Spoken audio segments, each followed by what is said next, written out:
خوتي خواتاتي اهلا وسهلا مرحبا بكم يا جماعه الخير صباح الخير عليكم زلف اللون والسلام عليكم. Nous sommes le 1er décembre 2023. Nous avions commencé cette journée par un coup de gueule en ce qui concerne une certaine cérémonie qui a instrumentalisé de façon honteuse et qui a manipulé de façon honteuse des enfants de moins de 10 ans lors de la visite de Abdelmajid Tebboune dans la wilaya de Tindouf.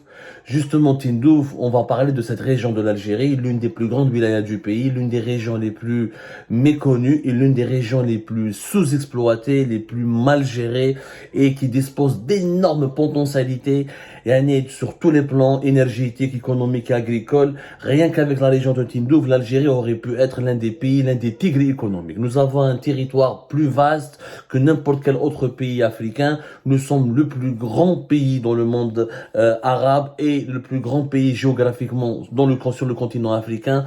Et nous avons des potentialités immenses, vraiment colossales. Et c'est Tindouf, je pense qu'il est l'un des symboles du gâchis algérien. علاش ابداو d'abord la superficie. Comme très peu de gens savent que Tindouf elle a une superficie de 158 874 km². 158 000. Tindouf elle est plus grande que plusieurs pays européens. Tindouf par exemple elle est plus grande que le Portugal qui a une superficie de 92 000 km².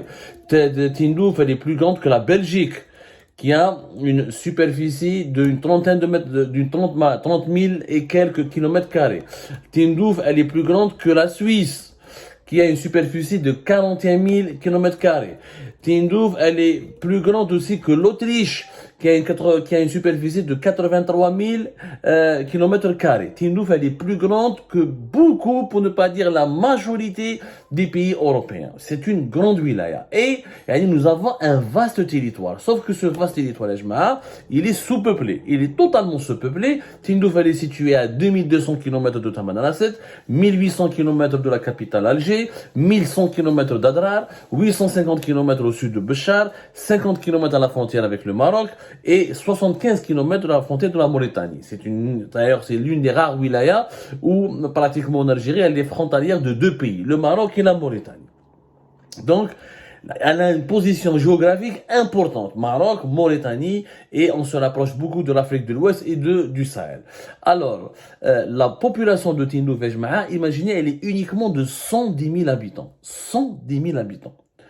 110 000, ni plus ni moins. C'est très très peu par rapport, quand on voit que nous sommes 46 millions d'habitants et que 80% de la population algérienne elle est concentrée sur la bande du littoral, la capitale Alger qui déborde plus de 8 millions d'habitants, quand on compte la capitale Alger et les wilayas environnantes, Boumerdès, Tipaza, Blida, etc. Nous sommes à plus de 12 millions d'habitants, alors que nous avons des régions entières dans le sud du pays qui sont sous-peuplées, mais il y a malheureusement de grandes potentialités, on aurait pu peupler ces régions, on aurait pu l'Algérie devrait faire comme les États-Unis d'Amérique à un moment donné, après les indépendances, lors du 19e siècle, après l'indépendance des États-Unis d'Amérique, notamment au cours du 19e siècle, la conquête du Far West. L'Algérie, elle a son Far West. Tindouf fait partie du Far West algérien, à savoir des espaces étendus, des grands territoires, où il y a beaucoup à faire, où il y a pratiquement pas de population. Tindouf existe depuis le découpage administratif de 1984. Est-ce que vous savez que Tindouf a une particularité? C'est la seule wilaya en Algérie qui fait deux communes. ما كاين زوج بلديات في تندوف. هذا واش كاين؟ عندك la commune de Tindouf. Rien que la commune de Tindouf, la superficie تاعها 70 000 km². C'est rien que la commune بلديه واحده في الجزائر المساحه تاعها كبيره على اكبر على بزاف من الدول الاوروبيه. La Belgique, la Suisse, ou 70 000 km². La deuxième commune, c'est El Assel. La superficie taha, c'est de 88 000 km². 70 000 km² pour la commune de Tindouf, 88 865 km² pour la commune de El Assel. Hadi la wilaya de Tindouf, c'est deux communes, pas plus. Et une seule daïra.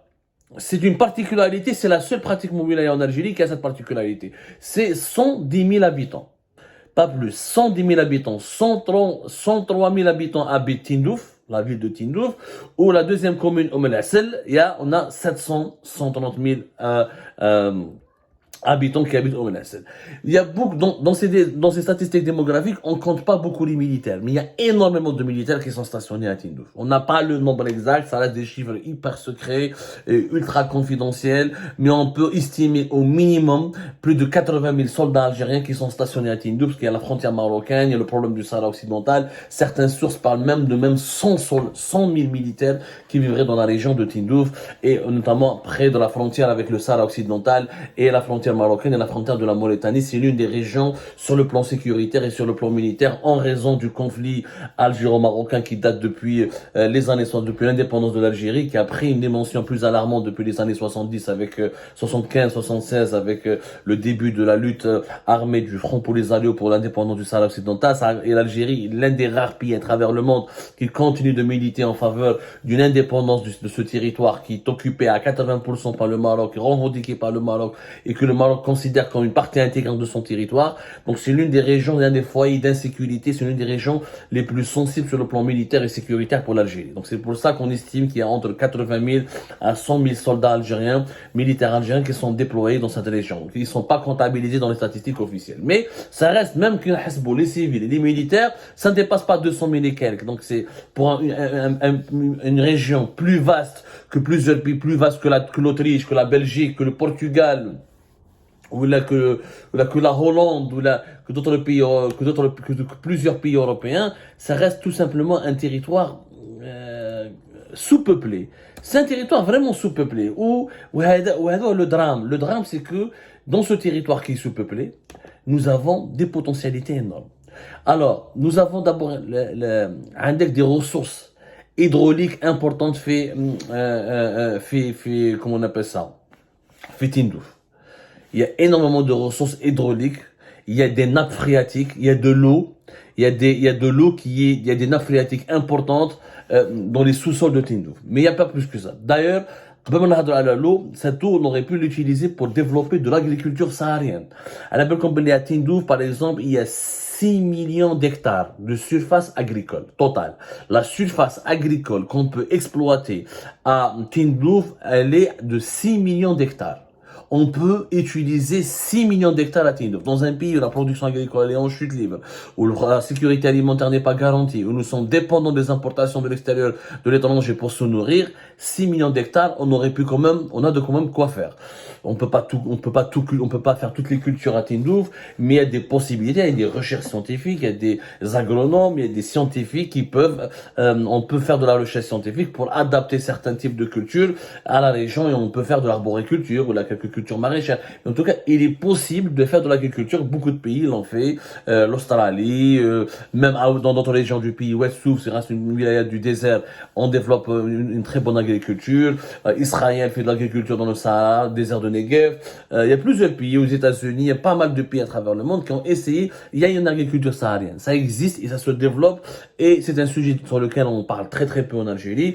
On en a déjà parlé à l'époque de Bouteflika, mais il y avait de grandes ambitions, mais elles ont été revues à la baisse. Maintenant, imaginez, sur les 6 millions d'hectares dont dispose Tindouf, il n'y a que 862 hectares qui sont utilisés. Il n'y a que 835 hectares qui sont irrigués. C'est du n'importe quoi. Il y a par exemple 672 hectares d'arganier. L'argan c'est très connu. Le Maroc, malheureusement, a volé la vedette à l'Algérie dans ce domaine-là. L'huile d'argan, qui est une huile très luxueuse, très douce, qui est très recherchée pour ses valeurs thérapeutiques, pour ses valeurs esthétiques, etc. En Algérie, on aurait pu la développer, notamment dans la région de Tindouf. Donc il y a des pourcentages. S'il y avait un investissement sérieux, si malheureusement à Tindouf, on ne parle de Tindouf que pour parler du Front Polisario, des réfugiés, 300 000 et quelques réfugiés du Sahraoui qui vivent à Tindouf, et pour parler du problème algéro-marocain. Mais il y a d'autres choses à Tindouf. Si on pouvait développer de l'agriculture, si on pouvait faire de la recherche scientifique pour pour essayer de récupérer une partie de ces 6 millions d'hectares et de développer l'agriculture, on serait déjà gagnant. Si on peut développer d'autres types de cultures, on pourrait faire de l'élevage. Par exemple, à Tindouf, il n'y a que 715 exploitations agricoles. 715. Pour un pays plus grand que la Belgique, que la Hollande, etc. Et c'est du désert, vous allez me dire, c'est compliqué de faire l'agriculture dans le désert, mais c'est possible. C'est possible. Il y a aussi des possibilités de faire de l'élevage. Il y a 186 000, presque 187 000 têtes de cheptel. C'est essentiellement des chameaux, avec 68 000. Il y a des ovins, il y a des caprins, il y a des bovins. Les bovins, il n'y en a pas beaucoup, il y a à peine 20. C'est pas un environnement mais pour les ovins, par exemple, même la viande de chameau, même le lait de chameau. Pourquoi ne pas développer une certaine consommation? Pourquoi ne pas utiliser le savoir-faire local pour essayer de le développer à une échelle industrielle? C'est des potentialités qui sont énormes. À la comme il y a des mines, bon, il y a des mines rares du billet, on en a déjà parlé, mais il y a à Tindouf, il y a le granit, il y a de l'argile, il y a du calcaire, il y a pas mal de possibilités, il y a pas mal d'autres mines qu'on pourrait explorer, qu'on pourrait utiliser. Le plus important aussi à Tindouf, c'est qu'il y a du tourisme. Il y a des sites naturels à couper le souffle. On connaît Tamanrasset, on connaît Janet, on connaît Territ Abchar, mais à Tindouf, il y a aussi des beautés. Par exemple, il y a la Hamada de Tounassine, qui sont des formations géologiques très anciennes et qui sont impressionnantes à voir fait Tindouf. Avec la Hamada de Douakhel, qui est avec l'ergue, parce que les dunes, des grandes dunes à Tindouf, ce qu'on appelle nous l'ergue, avec des palmeraies, avec par exemple des espaces d'eau en plein désert. Il y a la Sibra de Tindouf, qui est une curiosité touristique. Beaucoup de gens qui ont fait ça, qui ont fait ces sites-là, ils veulent que c'est très très beau, et c'est des zones qui sont totalement méconnues. Pourquoi? Parce que c'est militarisé, c'est un théâtre de confrontation, ça fait partie du conflit algéro-marocain. On n'a jamais voulu développer cette région. Alors qu'il y a des potentialités énormes. Il y a des déserts, il y a des dunes, il y a des sites naturels, il y a des palmeraies, il y a il y a de la faune, il y a de la flore. C'est franchement très beau à voir. Wallah, est très beau. Il y a par exemple, il y a des pertes, comme à Janet, à Tindouf, il y a des sites préhistoriques avec des gravures rupestres. Il y a un patrimoine historique, il y a des qsor. Il y a le Qsar Kasabet, un Qsar معروف ثم في تندوف يعيطوا له قصر كاسابات. كاين des mausolées, c'est le mausolée de Sidi Mohamed el-Mokhtar. Il y a le Qsar Dardimani. Qu'il y ait des possibilités de développer un véritable tourisme, un tourisme saharien, et de faire de Tindouf aussi une région aussi attirante, aussi connue, si on faisait du bon marketing, de la promotion, si on fait un investissement hôtelier là-bas touristique, on peut faire de Tindouf une région qui peut attirer des visiteurs comme Janet, comme Tamanrasset, et le tourisme Ejmaa peut ramener des dizaines, voire des centaines de millions de dollars, s'il est bien travaillé. Il y a de l'artisanat qui se développe. Wallah, c'est un petit bijou. C'est un véritable petit bijou. Il y a à l'image, il y a déjà un aéroport local qui n'est pas un peu développé. Il est situé à 7 km de la ville de Tindouf. Il y a des routes. Le gouvernement algérien, la vérité, on a beaucoup investi sur les routes. Il y a 1100 km de routes nationales. Il y a 151 km de chemin de wilaya. Quand même, il y a 483 km de chemins communaux. Voilà. Ces routes, bon, on ne connaît pas leur état, est-ce qu'elles sont bien entretenues? Il y a certaines routes qui sont bien entretenues, mais on peut faire de l'investissement là-dessus pour améliorer l'état des routes. En tout cas, c'est une wilaya. Vous imaginez, il n'y a que 1900 entreprises dans cette wilaya. 1900 entreprises uniquement. Et c'est des petites entreprises, c'est la majorité, quelques entreprises étatiques, là. Dans un pays, dans une région plus vaste que plusieurs pays européens, il n'y a que 1900 entreprises, en tout cas enregistrées et déclarées. Nous avons, par exemple, pour les cultures maraîchères, il n'y a que 167 hectares qui sont exploités. L'arboriculture, 162 hectares. C'est pas normal. Dans une région où il y a une possibilité d'exploiter de récupérer 6 millions d'hectares pour l'agriculture. C'est un gâchis. Les énergies renouvelables, mais déjà l'agriculture, le soleil qu'il y a, le vent qu'il y a là-bas, on peut faire des énergies, on peut faire développer, on peut produire l'énergie éolienne et on peut produire l'énergie solaire. Rien qu'avec les énergies renouvelables et les vastes territoires que nous avons, on peut gagner des milliards. des milliards. N'oublions pas que 99% de notre électricité, elle est produite à partir du gaz.